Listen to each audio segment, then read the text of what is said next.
Well, hello everyone. It is already week 6. I can't believe how fast this semester is going. It's almost October. That's the good news. Um, there is no bad news. Usually people say that's the good news. Here's the bad news. There's no bad news. Um, but we're moving right along. And so this week, what we want to talk about is the organization in public administration. Now, as I say that, I realize that probably a lot of you, if not most of you, are simultaneously taking the 8090 course, PA 8090, as you take this course. And that course really is all about organizations, as you know. So I'm not going to spend, an inordinate amount of time rehashing things that you probably have covered a lot in that course. But my intent here is to connect the dots of things we have been reading in the course thus far and the idea of organizations and how organizations really are at the heart of public administration thinking.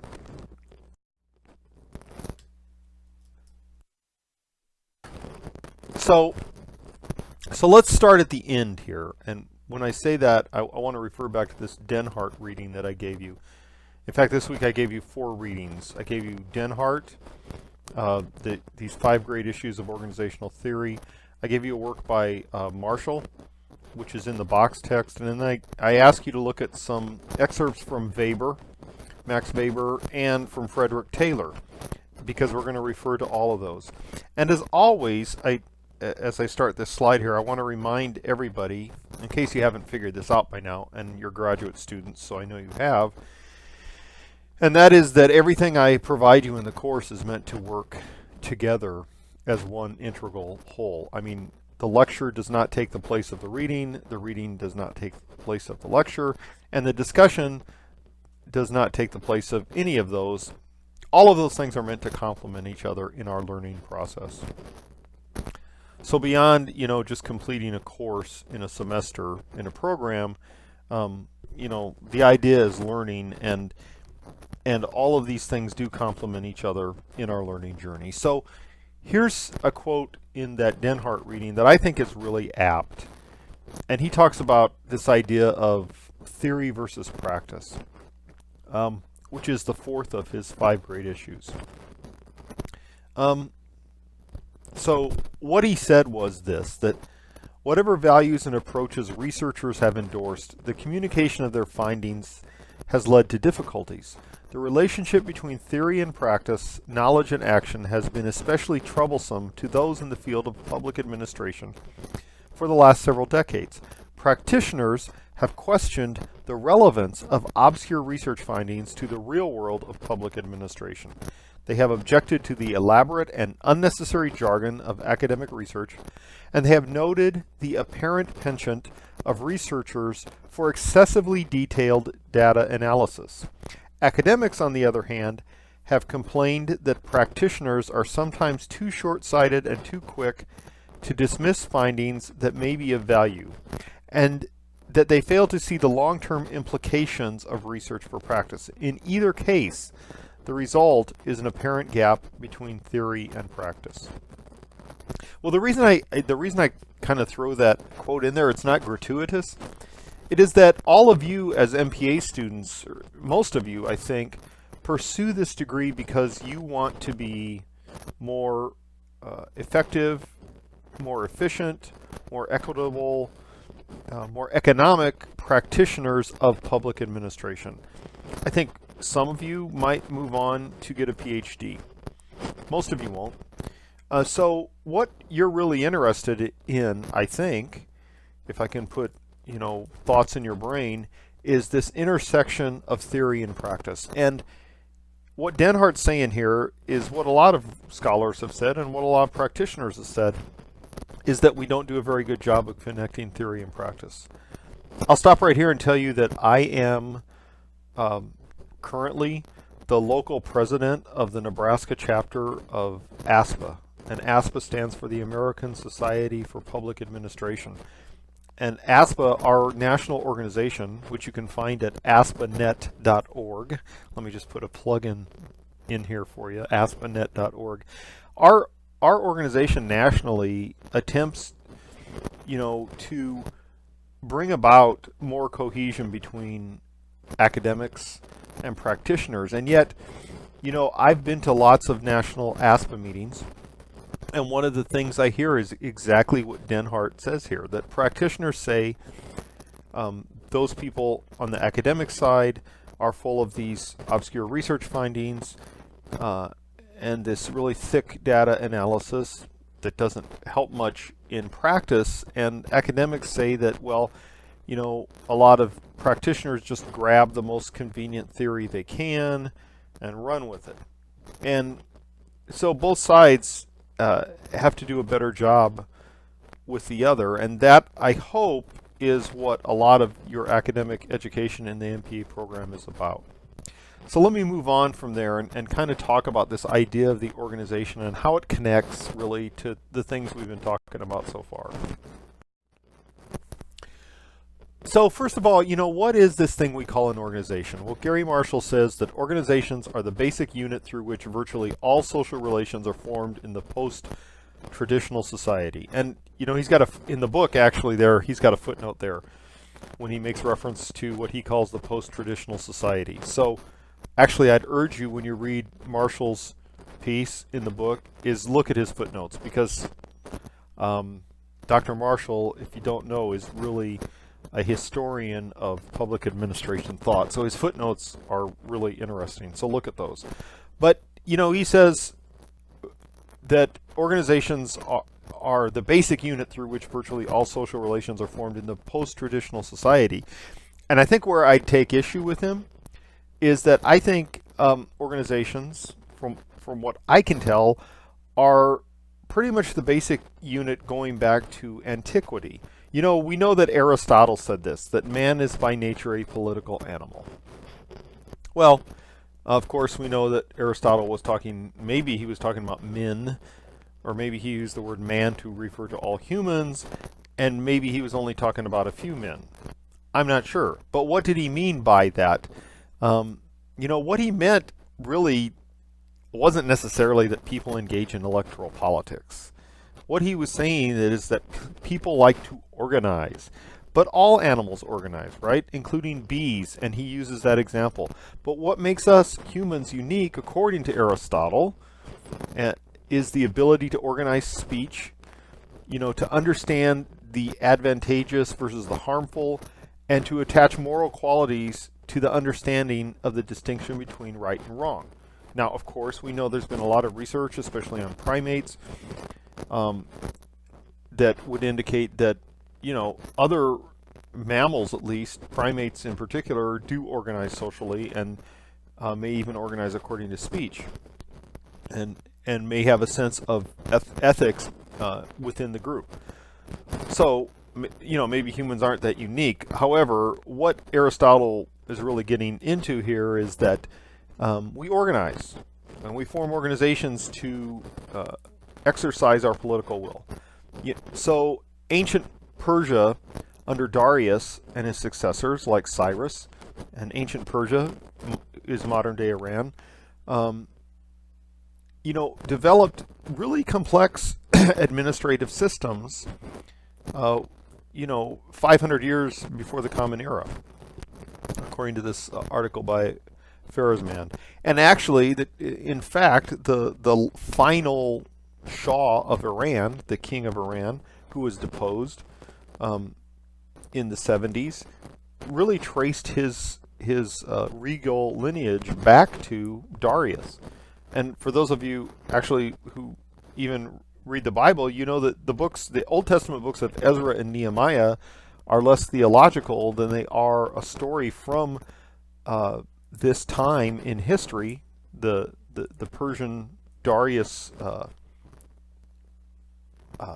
regime and his successors, where particular people, the Israelites, left and reorganized in what is now Jerusalem.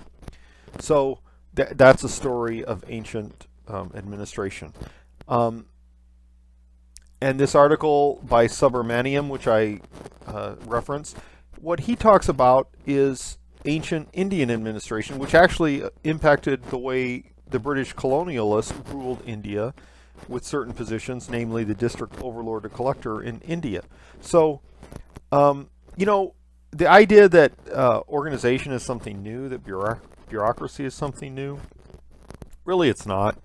You know, Berger and Luckman, way back in 1966 in this book, The Social Construction of Reality, basically they said we socially construct organizations and institutions, you know, simply to help us bring order to chaos.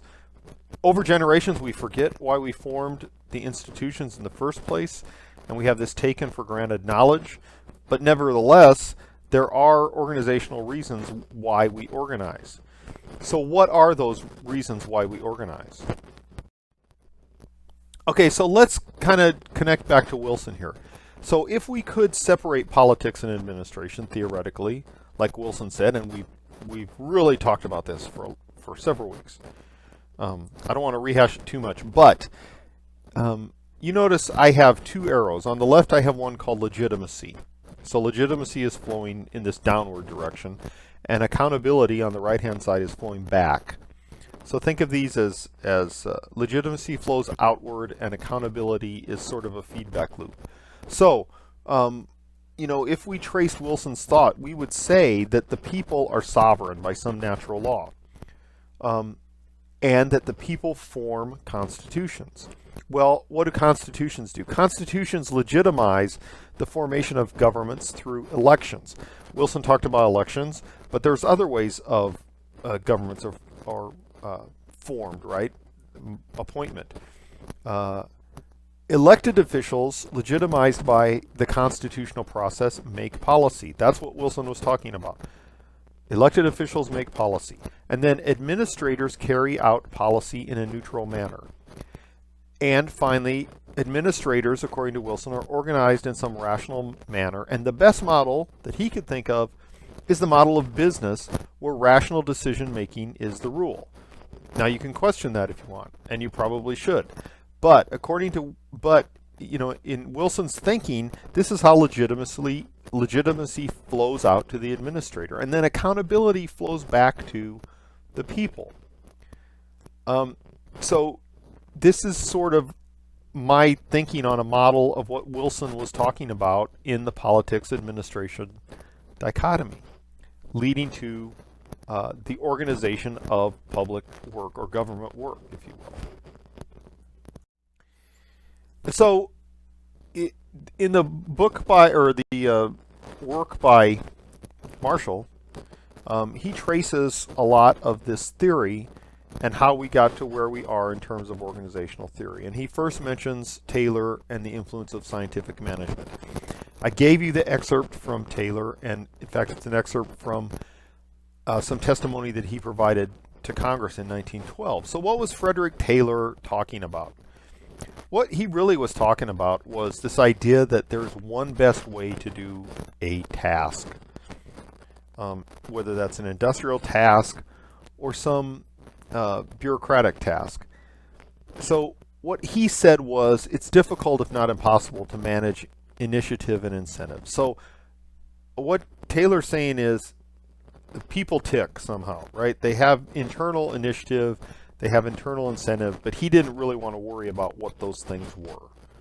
He didn't think managers needed to worry about what those things were.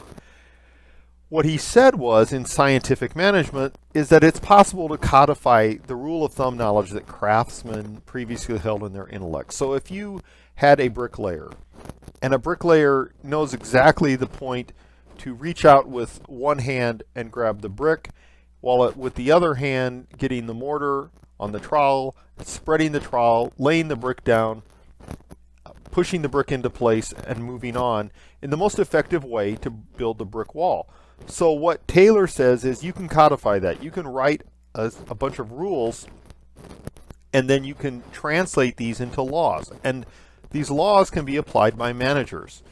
So from that point, it's possible then for managers to select the best workmen, and truly he used the word men. He was talking in the early 1900s.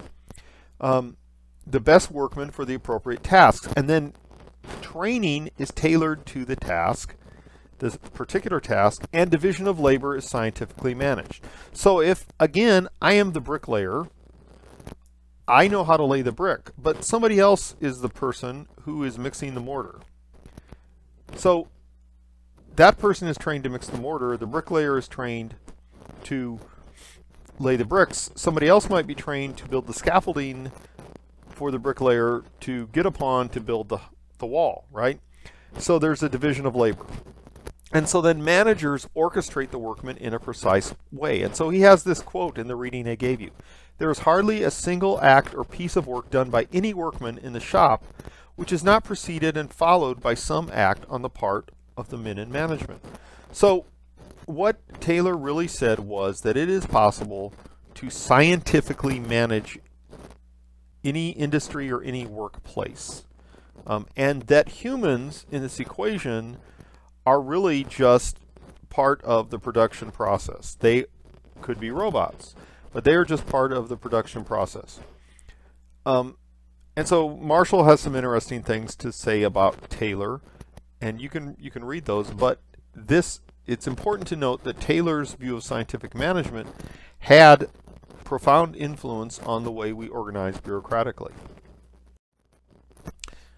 Along with Taylor, a contemporary, basically, of Taylor was the German Max Weber. Now, his works weren't translated into English till a little bit later, but Weber was a sociologist. He was an academic who had a strong influence on the formation of bureaucracy. And in the reading I give you, you'll note these things. That what Taylor's really talking, or I'm sorry, Weber is really talking about is something we might call a chain of command. There is a principle of fixed and official jurisdictional areas which are generally ordered by rules, that is, by laws or administrative regulations. So there are fixed rules. There is a clear chain of command with proper authority provided to enforce commands. There's a method of qualifying individuals to occupy positions of authority in the organization. The hierarchy is understood by everyone in the organization. At least they understand who their supervisor is and who their subordinates are. And that management of the office or the position, as he calls it office management, he's really talking about the position, is a full-time professional job. So think of where Weber came from, Europe. He's saying that management in a bureaucracy, it's not the job of some part-time aristocrat who shows up and puts on a uniform and calls himself a general. It is a full-time professional job that you have to be trained into. And so in Weber's estimation, the bureaucracy is the best way in business and in government to effectively carry out the goals that are set out to carry out. So each bureaucracy, if you will, has specific duties assigned to it. So in other words, the military would not do the job of the State Department. The State Department would not do the job of the post office. Each of these agencies would do their job within their bureaucracy, and they would be vertically integrated to be able to do that. And so Weber is another one who had profound influence on the way we do government work. But so now interfering with this, as we do more and more research, are thoughts that kind of start poking holes in this. And the first, you've heard of the Hawthorne experiments, the influence of Mayo and others. The Hawthorne experiments, if you recall, were experiments in a General Electric plant, theoretically to test the effects of lighting in this industrial plant. But what they really found was that what the workers responded to was really interaction. That is, someone taking an interest in what it was they did. And so they began to find that workers respond to the interpersonal dimensions as well as some form of scientific management. I mean, Frederick Taylor might say, I'm the right person on this production line, but what he wasn't taking into account is that I'm a human that responds to human interaction. So there was that influence. And then Gary Marshall talks a little bit more about the Harvard group. where we found that dissatisfied individuals perform at lower levels.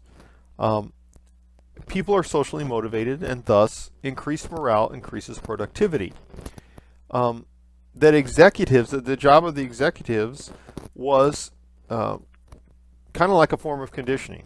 In other words, we are striving to increase morale. We are like a ship captain, and when we scan the environment, when we scan our workers, we make course corrections as an executive to get our ship on the most effective path.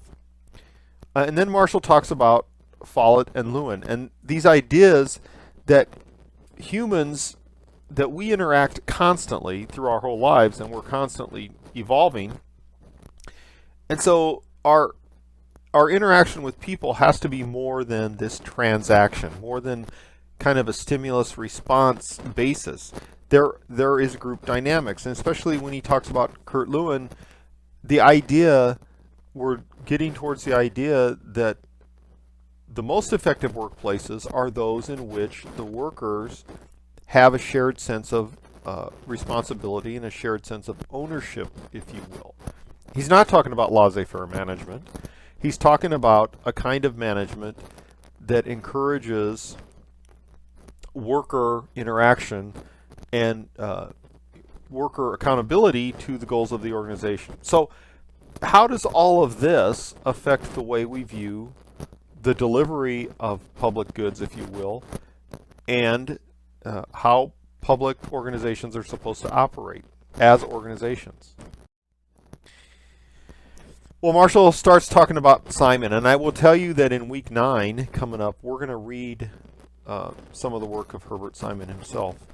But what Simon really was doing in the 1940s was reacting to what Luther Gulick had come up with Posdekor. Well, Gulick had said, there was a science of administration, and what Herbert Simon really was saying was that Gulick wasn't very scientific. That he was really just telling proverbs or tales about administration. Simon claimed to be more scientific, really, than Gulick. And what he posited, really, was that organizations could be managed with modern scientific methods. And so what he was going back to is this idea that, yes, indeed, organizations are formed of the bundling together of individuals, but these individuals are rational. However, they're only boundedly rational, meaning they lack perfect knowledge. And that the basis of an organization is its ability to make rational decisions based on available information. So what he's saying is there is a way within every organization to make the most satisficing, he called it, decision. And he called it satisficing because it satisfies the organizational goals at the moment. However, it's not based on perfect information. And so what this leads to is this idea that there's this creature called the administrative man who is highly efficient and achieves organizational goals. And so this administrative man is an information processor who's able to perform really without overt concern over whether the organization is democratic or not. Well, that's a problem, right? And so in week 9, I think we're also going to read a work by Dahl, who's a contemporary of Simon. And what Dahl says is, it really matters that we support democracy. The organization can't just carry out orders in this most optimal way. So Simon, really, what he was talking about was the idea that to the maximum extent possible, we should become as efficient as possible in making our decisions. And in fact, if you go back and read some of what Simon says, it's really interesting that he really, in the 1940s and 50s, sort of pointing the way towards artificial intelligence. And he's also pointing the way to some things we do now. For example, in the stock market, that a lot of trades are done really by algorithms. They're not done by people at all. And they're done based on complicated formulas that talk about when stocks should be bought and sold. And that's the kind of thing that Simon was actually pointing towards, efficient decision making.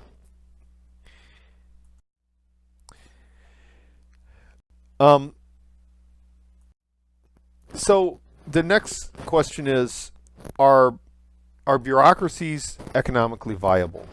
And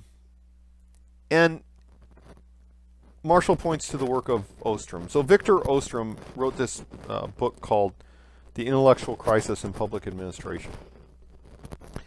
What Ostrom was talking about was this idea that bureaucracies don't necessarily deliver public goods in the most economically effective manner.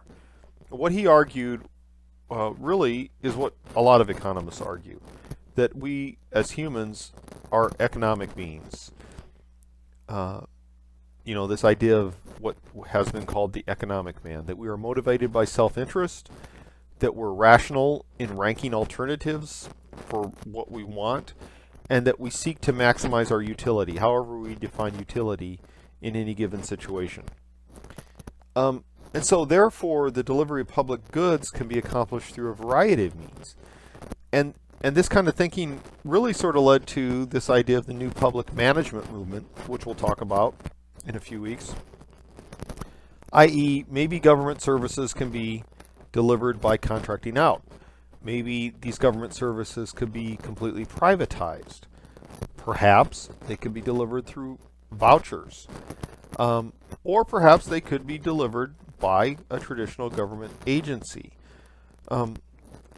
What Ostrom is saying is we don't necessarily need to say that whatever it is government delivers can only be delivered by this hierarchical bureaucracy.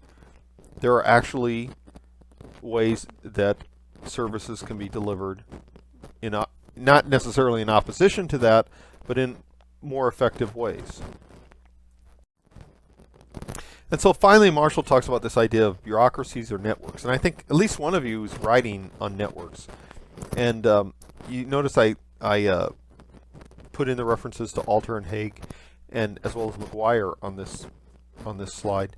And that's for a reason, because those are, if you're talking about networks, those are works you ought to look at.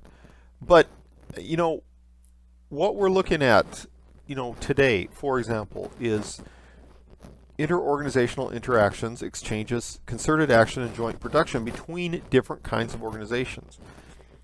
So this idea of hierarchies, they exist, but they're waning. So a government executive today in a network environment does not control as much as organize resources to produce public value.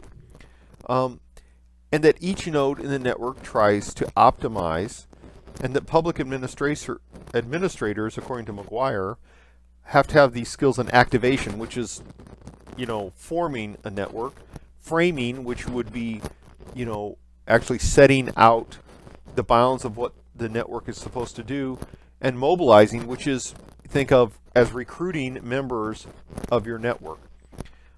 So if you're talking about networks, I'd encourage you to look at those references, but I also like you to think about how does a network differ from a bureaucracy, and how do bureaucracies fit into networks. And so these are all things really that we ought to be thinking about in the future. And so let me get to that on this slide next. So this really brief lecture, I'm already at 29 minutes, and I say it's brief. It leaves us with a lot of questions, and that is it possible to run government like a business? So Woodrow Wilson said this back in 1877, that the model is business. Well, this is 2016, and every election we still hear people say, my goal is to run government like a business. Well, what does that really mean, and is it possible? Another question is, in a democracy, do government bureaucracies contradict our democratic values? So, can we practice democracy in society at large, but ignore it inside the bureaucracy? And then, how does the bureaucracy internally and externally represent the people? it brings to mind this question that we've kind of kicked around a little bit. What are the normative values of public administration? Is it just efficiency, like Wilson said? Or is it effectiveness? Is it equity? Is it economy? What are the values of public administration? And is there one best way to deliver government goods and services? Taylor talked about a one best way. Weber talked about a bureaucracy, a specialized bureaucracy. But are there other ways to deliver government goods and services? And then finally, I have this in red because this is your discussion question. Given what we've learned to date, what is the future of public organizations?